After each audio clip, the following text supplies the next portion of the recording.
పిల్లగానికి సంబంధం ఖాయమైనాక మంచి లగ్నం చూసి పెళ్లి చేస్తారు. అట ఇంకా ప్రతి ఏడు ఆ జంట పెళ్లి రోజును జరుపుకుంటారు.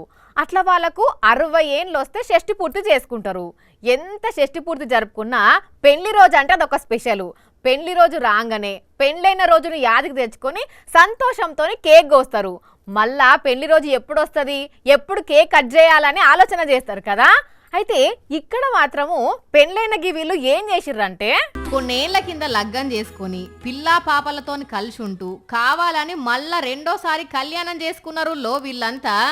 అవు నిజమే, వీళ్ళు పెళ్లి చేసుకున్నది రెండో పారి పెళ్ళే. అగదుడుండ్రి, ఫస్ట్ పెళ్ళప్పుడు ఎట్లయితే సంబరంగా నెత్తి మీద అక్షంతలు పోసుకున్నారో మళ్ళీ ఈ పెళ్లికి కూడా ఎట్లా సంబరంగా పోసుకున్నారో. అన్నవరం సత్యదేవుని సన్నిధిలైన ఈ పెళ్లిళ్ళు మొత్తం 9 జంటల పెళ్లిళ్ళు చేసుకున్నాయి. అనకాపల్లి జిల్లా అచ్యుతాపురం మండలం కొండకర్ల ఊరట వీళ్ళది. చెప్పవే అన్న, ఆల్రెడీ ఫస్ట్ టైం లగ్గం చేసుకున్నాక మళ్ళీ పెళ్ళేందుకే ఎవరన్నా చెప్పిండ్రా, మీరే కావాలని చేసుకున్నారానే? పెళ్లిలోని జాతకం బాగోలేదని, మా తాలూకు డిస్టర్బెన్స్ చికాకులు ఎలాంటివి ఉన్నాయని వారు మరో మంగళవారం ఈ సత్యనారాయణ గుడి దగ్గర వివాహం చేసుకోమన్నారు. ఇదట అసలు ముచ్చట. వీళ్ళు ఫస్ట్ పెళ్లి చేసుకున్నప్పుడు జాతకం మంచిగా లేదని వీళ్ళ పంతులు గారు చెప్తే ఆయన మాట ప్రకారం శ్రావణ మాసంలో అన్నవరం సత్యదేవుని సన్నిధికి వచ్చి లగ్గం చేసుకొని ఒకటేర్రట. కానీ చిత్రంగా ఉన్నదిలేనుల ముచ్చట.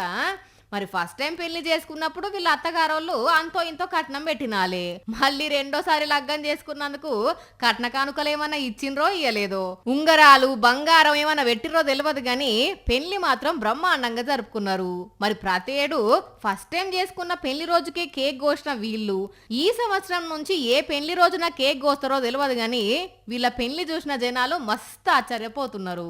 సరే అన్నలు అక్కలు, మళ్ళీ పెళ్లి చేసుకున్న మీ అందరికి మరోసారి గరం గరం వార్తల తరపున హ్యాపీ మ్యారీడ్ లైఫ్.